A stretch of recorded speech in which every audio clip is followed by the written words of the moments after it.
Hello दोस्तों, welcome back. My name is Preeti, your science teacher. Today we discuss topic of class 10th. Name of our topic is prism and rainbow. आपको पता होना चाहिए जो आपका rainbow की formation होती है वो किस प्रोसेस से होती है, हमारा रेनबो कैसे फॉर्म होता है। उससे के लिए सबसे पहले हमें जानना होगा कि प्रिज्म क्या होता है। Let's see what is prism. Prism आपका क्या होता है, एक ट्रांसपेरेंट ग्लास ऑब्जेक्ट होता है जिसमें आपके क्या होती है, टू आपकी क्या होती है ट्रायंगुलर एंड्स होती है और वन क्या होता है उसका flat surface, just like that. Two आपके क्या हो गए, ट्रायंगुलर एंड्स हो गए and one is the flat surface. After that जो आपका प्रिज्म है, हमें पता है प्रिज्म में आपकी लाइट क्या होती है, बैंड होती है। वो किस लिए होती है, किस लिए होती है, due to the refraction. Refraction में क्या होता है, जब आपकी जो लाइट ऑफ क्या करती है मीडियम में चेंज आता है, जब जब आपकी कोई भी एक लाइट क्या है वन मीडियम से दूसरे मीडियम में जाती है, वही क्या होता है आपका रिफ्रैक्शन। जैसे कि जो आपका प्रिज्म वो किसकी तरह काम करेगा, आपका डेंसर मीडियम की तरह, just like a glass. Now जो आपका प्रिज्म का जो बेसिकली मैं यूज़ बताऊँ किस लिए होता है, आपको लाइट को ये बेंडिंग के लिए या फिर हम अपने लैब्स में क्या कर सकते हैं, ऑप्टिकल इंस्ट्रूमेंट में यूज़ करते हैं। ओके अपने एक्सपेरिमेंट्स को कराने के लिए, जस्ट लाइक हम बात करें प्रिज्म की हेल्प से हम क्या कर सकते हैं, रेनबो की फॉर्मेशन दिखा सकते हैं अपने लैब्स के अंदर भी। आफ्टर दैट जो आपका प्रिज्म है उसमें क्या होगा, rainbow formation, optical instrument and to bend the light. Basic use इसके यही होते हैं। चलो अब देखते हैं, हमने ये तो देख लिया प्रिज्म होता क्या है, इसके क्या यूज होते हैं, क्या इसमें फिनोमिना होता है। अब देखते हैं जो मैं बात कर रही हूँ रिफ्रैक्शन की, वो आपके प्रिज्म के अंदर कैसे होता है। Let's see.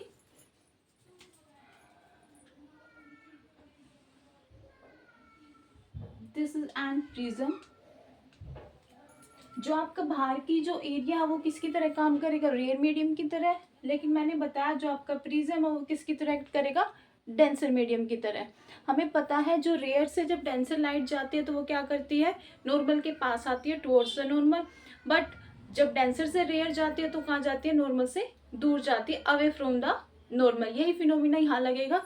चलो देखते हैं ये क्या आई आपकी, एक इंसिडेंट रे। सबसे पहले हम क्या ड्रॉ करते हैं, नॉर्मल। नॉर्मल किसको बोलते हैं, जो आपका 90 पे लाइन ड्रॉ करते हैं हम। ओके आफ्टर दैट मैंने क्या बताया, ये मेरा मीडियम क्या है, रेयर। अंदर क्या है, denser. Rare to denser towards the normal, तो नॉर्मल के पास गई। अब पास गई तो नॉर्मल और आपके इंसिडेंट के बीच में क्या होएगा, एंगल ऑफ इंसिडेंस। नॉर्मल और रिफ्रैक्टेड के बीच में एंगल क्या होगा आपका, एंगल ऑफ रिफ्रैक्शन। अगेन अब लाइट कहाँ जा रही है, यहां लिख देती हूं मैं। रेयर टू डेंसर क्या होती है आपकी, towards, and denser to rare क्या होगी आपकी, अवे फ्रॉम एन। क्लियर है। नेक्स्ट अब बताओ, डेंसर से रेयर जा रहे तो सबसे पहले हम क्या करेंगे, नॉर्मल ड्रॉ, 90 डिग्री पे लाइन ड्रॉ करेंगे। आफ्टर दैट ये मेरा नॉर्मल है, डेंसर से रेयर जा रही तो नॉर्मल से दूर जाएगी। क्लियर। तो अब इसमें आपका ये क्या हो जाएगा, angle r and that is angle e, emergent. Emergent क्या होता है आपका, जब आपकी क्या है कोई भी लाइट जब मीडियम चेंज करती है, मीडियम चलने के बाद जब वो पास ऑन होती है तब जो वो एंगल बनाती है वो क्या होता है, एंगल ऑफ एमरजेंट। एमरजेंट किस लिए बोल रहे हैं, जो एंगल ऑफ एमरजेंट होता है वो क्या होता है, पैरेलल होता है आपका इंसिडेंट लाइन के। आपको दिख भी रहा है। क्लियर। अब मैं इसको नेमिंग कर देती हूँ और अच्छे से क्लियर हो जाएगा आपको। A, that point B, that is C and that is D.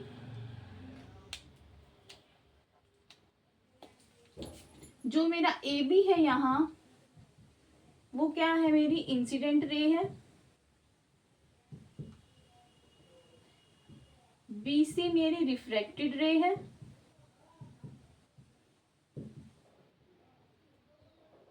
C D मेरी एमरजेंट रे है। Don't get confuse, incident and emergent रे दोनों में कंफ्यूज मत होना।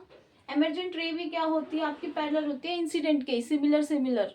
बस इतना फर्क है, वो क्या है, स्टार्टिंग लाइन है इंसिडेंट, और एमरजेंट क्या है, आफ्टर द मीडियम, मीडियम में से जो पास ऑन होके आई उस लाइट को बोलते हैं। अब जो एंगल आई है that is angle of incidence,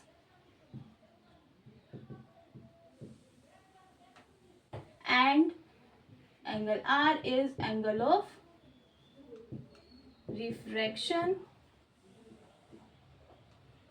then angle A is angle of emergent। अब इसमें एक पॉइंट और आता है, वो क्या, एंगल ऑफ डेविएशन, लाइट कहाँ डेविएट हुई है। अगर मैं आप क्या करूं, जो मेरी एमरजेंट रे है और जो मेरी इंसिडेंट, अगर इनको मैं आगे की तरफ एक्सटेंड करती हूँ, ये जहां जाके मेरी क्या करेंगे, कट करेंगे, इस पॉइंट पे जो मीट करें, that is called angle of deviation, and that angle is called, जो इनसाइड द प्रिज्म होता है, जब लाइट एग्जिट एंटर कर रही है और एग्जिट कर रही है, इन बिटवीन जो एंगल फॉर्म हो रहा है वो क्या होता है, एंगल ऑफ प्रिज्म। इसको मैं P से डिनोट कर देती हूँ, that is angle P is angle of prism, या आप बोल सकते हो prism angle, and angle D is angle of deviation, light जहां डेविएट हुई है। समझ आया, जो आपका ये प्रिज्म है, प्रिज्म के अंदर जो भी आपका रिफ्रैक्शन का प्रोसेस कैसे हो रहा है, सेम अगर आपको ग्लास स्लैब का समझ आया तो आपको ये भी समझ आ गया होगा। सेम वही प्रोसेस है, क्या, रेयर से denser and denser to rare. तो आपको ये देखना, जो इंसिडेंट रे है वो आपकी कब आपकी टुवर्ड्स द नॉर्मल आएगी और कब आपकी अवे फ्रॉम द नॉर्मल जाएगी। क्लियर है। अब देखते हैं नेक्स्ट टॉपिक, इसमें क्या है आपका, डिस्पर्जन कैसे होता है आपके, डिस्पर्जन थ्रू अ प्रिज्म। सबसे पहले हमें पता होना चाहिए डिस्पर्जन होता क्या है। डिस्पर्जन क्या होता है, जब आपकी कोई भी व्हाइट लाइट है, जो भी आपकी व्हाइट लाइट होती है वो क्या होती है, स्प्लिट हो जाती है किसमें, अपने कंस्टिट्यूएंट कलर्स में। या सिंपली मैं बोल सकती हूँ क्या, when a white light split into 7 colours is known as dispersion. Disperse हो गई, वो टूट गई वो। The splitting of white light into its components of colors is known as dispersion। Clear. Now अब प्रिज्म की हेल्प से डिस्पर्जन आप कैसे देख सकते हैं वो देखो, चलो देखते हैं।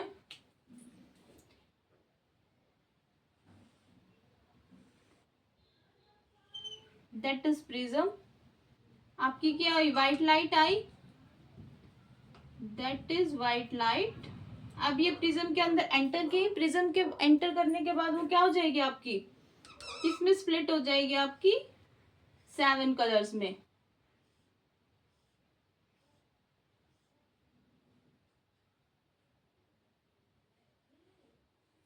Is it clear. That is red, that is V. और इसको क्या बोलते हैं, जो ये हमारा फॉर्म हुआ है, the band of colour is known as spectrum. एक टर्म आएगी इसमें क्या आपकी, स्पेक्ट्रम। स्पेक्ट्रम क्या होता है आपका, द बैंड ऑफ कलर्स,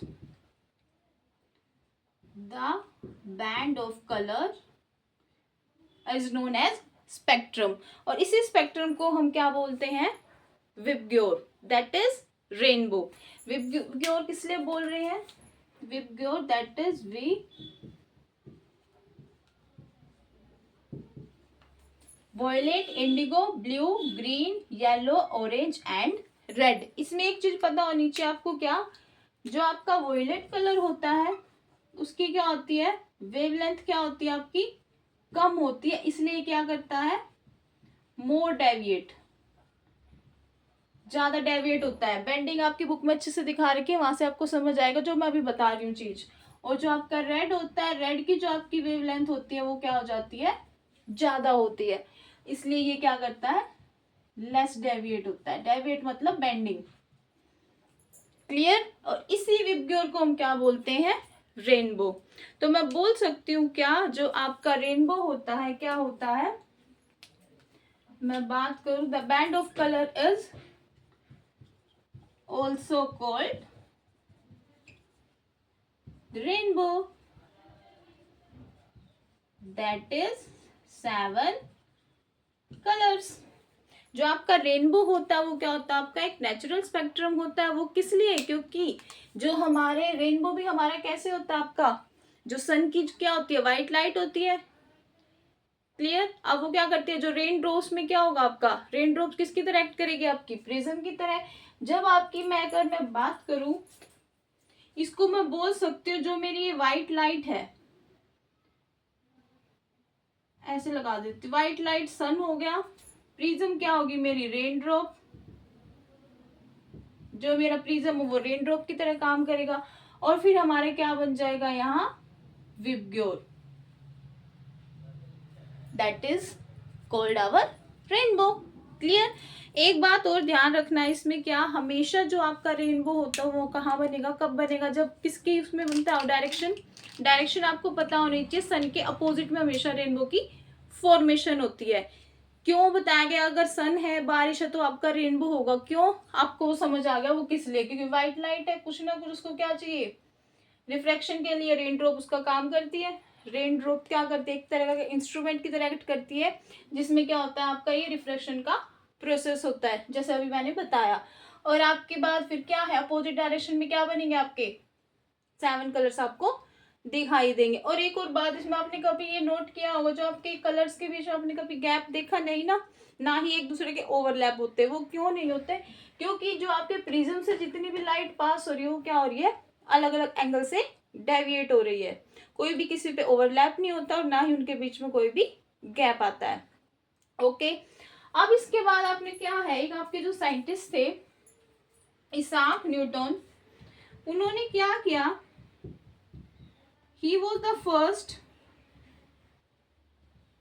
जिसने क्या किया था, आपका प्रिज्म के थ्रू आपका क्या स्पेक्ट्रम को दिखाया था, या मैं बोलूं रेनबो को दिखाया था अपनी लैब्स के अंदर। वो कैसे, उसने क्या किया, प्रिज्म लिया, कोई भी व्हाइट लाइट ली, टॉर्च ले लिया, या फोन की लाइट ले लो आप, या कोई टॉर्च ले लो, साथ में प्रिज्म ले लिया, उसमें से उसको पास कराया, और स्क्रीन पे उसको 7 कलर्स दिख गए। उसके बाद उसने देखा, क्या मैं एक और अगर उसके सामने प्रिज्म रख दूं, इन्वर्टेड करके, उल्टा रख के, तो उसने क्या ऑब्जर्व किया, वापिस आपकी क्या हो गई, व्हाइट लाइट आ गई। तो इससे क्या पता चला, जो हमने व्हाइट लाइट ली थी, अगर हम क्या करें, फर्स्ट वाले प्रिज्म के सेकंड वाला प्रिज्म इन्वर्टेड पोजीशन में रख दे, उल्टा करके रख दे, तो क्या हमें वापस से व्हाइट लाइट मिल जाती है। क्या बताया उसने, दैट इज रेनबो। ये तो हमारे यहां से क्या बन जाएगा, रेनबो। क्लियर। ये व्हाइट लाइट। अब उसने क्या बताया, अगर मैं दूसरा जो प्रिज्म रखूं वो इन्वर्टेड पोजीशन में अगर रख देता हूं, तो मुझे वापस से क्या मिल जाएगी, व्हाइट लाइट। White light. तो इस समय एक चीज और पता चलती है, अगर 2 प्रिज्म्स हैं हमारे पास, तो हम उससे क्या कर सकते, उनकी पोजीशन को चेंज करके हम क्या कर सकते हैं, व्हाइट लाइट से 7 कलर्स ला सकते हैं। फिर वापस भी हम इस प्रोसेस को कर सकते हैं, 7 कलर से हम वापस व्हाइट लाइट को ला सकते हैं। This is a vice versa process. Clear है।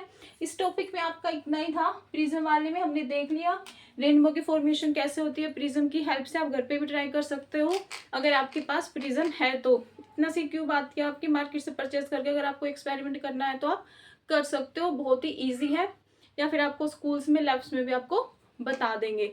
आई होप आपको टॉपिक समझ आया होगा। इंटरेस्टिंग टॉपिक है, आपके नेचुरल फिनोमिना से रिलेट करते हुए चलो इसको।